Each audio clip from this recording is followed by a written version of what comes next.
চ' guys এটা খুব ট্ৰেণ্ডিঙত থকা এটা শব্দ হৈছে চৰকাৰে দিব খোজা, বিনামূলীয়াকৈ দিব খোজা মিঠাতেলৰ ওপৰত।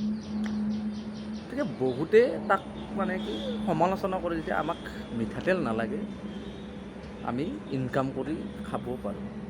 গতিকে কথাটো হয়, আপুনি ইনকাম কৰে, ইমান দিন চৰকাৰে মিঠাতেল দিয়া নাই, আপুনি নোখোৱাকৈ থকা নাই। কিন্তু এটা কথা জানেনে, আপুনি এটা কথা চিন্তা কৰক যে অসমত 100% বৰ্তমান চাগে চেঞ্চাছ মতে 75% মান হ'ব বৰ্তমান, যিয়ে দৰিদ্ৰতা, যিয়ে মানে চাকৰি নকৰে, প্ৰায় খেতি বাতি কৰি খায়, খুব কিবা কৰি খায় আৰু বাকী কেইজনমান মানুহ, বাকী ধনী মানুহ কেইজন আছে, বাকী 30জনমান মানুহ ধনী 100%। চাউল 1 কিলো কিনিব গ'লে আপুনি 30 টকাত পায়, কিন্তু মিঠাতেল 1 লিটাৰ আপুনি 120 টকাত কিনিব লাগে। আৰু এই 120 টকাৰ মিঠাতেল আপুনি কেইদিন আপুনি খাব পাৰে আপুনি পৰিয়ালত, সেইটো আপুনি হিচাপ কৰিছেনে? এনেই আপুনি থুলমূলকৈ আপুনি ভাত আঞ্জা ৰন্ধাৰ পৰা ৰাতিপুৱা আপুনি চাহৰ লগতো তেলটো লাগে, কাৰণ আপুনি শুকান ৰুটি খাই বেয়া পায়, তাত অলপ তেল লাগে। গতিকে আমি অসমীয়া মানুহ তেলটো খুব ভাল পাওঁ। দুপৰীয়া লাগিল আৰুতো চাকি বন্তি লগোৱা এটা এক্সট্ৰা আছে, গতিকে মেক্সিমাম 200 গ্ৰাম মিঠাতেল আমাক ডেইলি লাগে। সেই হিচাপত এক মাহত মিঠাতেলত কিমান যায়? গতিকে যিমান খোৱাত নাযায় সিমান মিঠাতেলত যায়।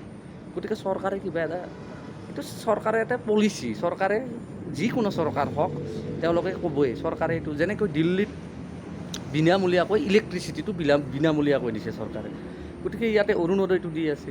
গতিকে অৰুণোদয় পায় কিমান মানুহ সুখী, কিমান মানুহ ধুনীয়াকৈ চলি আছে, কিমান মানুহ অকলৰে আছে, ইনকাম পাতি নাই, বুঢ়া হৈছে, মাক বাপেক আছে, ল'ৰা ছোৱালী মুঠে নাচায়, পইচা পাতি নিদিয়ে, বিয়া বাৰু কৰাইছে, চব বেলেগ খাই, মাক দেউতাকৰ খবৰ নলয়। সেই অৰুণোদয় পইচা দি কমচে কম সেই ককা বা আইতা মা দেউতাজনে খুব ধুনীয়াকৈ সেই চলে, আৰু 300 টকামান মানে যোগ দিলে ধুনীয়াকৈ 2জন মানুহ চলি যায় খুব ধুনীয়াকৈ।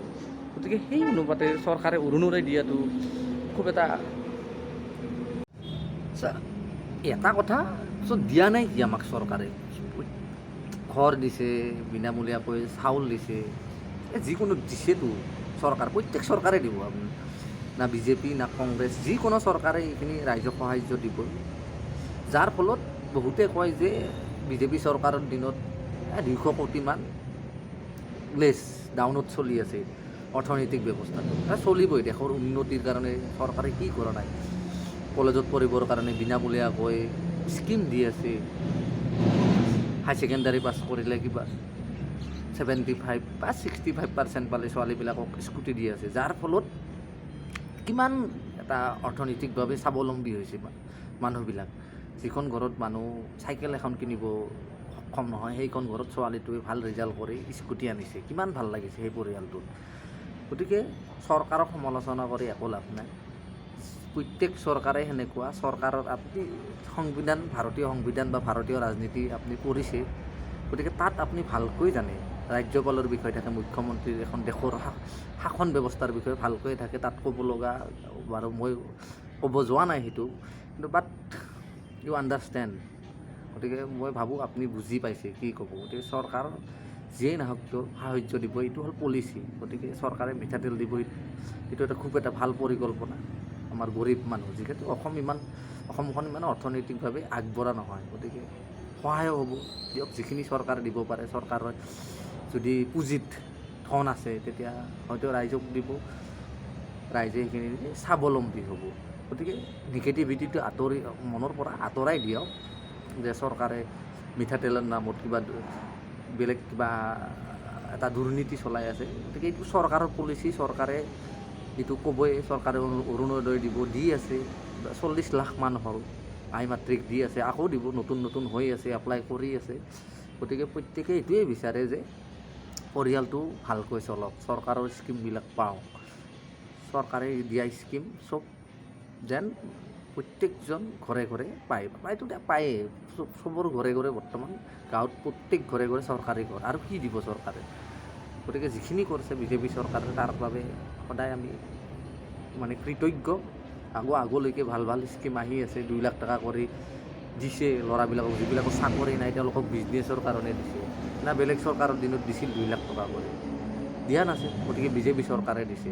বোলে তাৰ বাবে সদায় আমি নৱপ্ৰজন্ম বিজেপি চৰকাৰৰ আগত এফালৰ পৰা কৃতজ্ঞতা আমি অৰ্পণ কৰিবই লাগিব। গতিকে ধন্যবাদ। যদি আপোনালোকৰ এনেকুৱা ভিডিঅ'বিলাক ভাল লাগে, গতিকে মোৰ চেনেলৰ কাষতে আছে ফ'ল' বটনটো, আপোনালোকে পাই থাকিব ভাল ভাল কথা, ভাল ভাল এডুকেশ্যনৰ লগত ৰিলেটেড কথাবিলাক, ভাল ভাল যিটো হয়তো আপোনাৰ জীৱনত অকণমান হ'লেও কিবা প্ৰভাৱ পেলাব পাৰে। গতিকে যদি ভাবে মোৰ কথাখিনি আপোনাৰ গতিকে মাইণ্ড হওক বা আপোনাৰ জীৱনত কিবা এটা ভাল প্ৰভাৱ এটা আনিব, গতিকে তেনেহ'লে আপুনি মোৰ এই চেনেলটো ফ'ল' বটনটো দবাই দিব। ধন্যবাদ।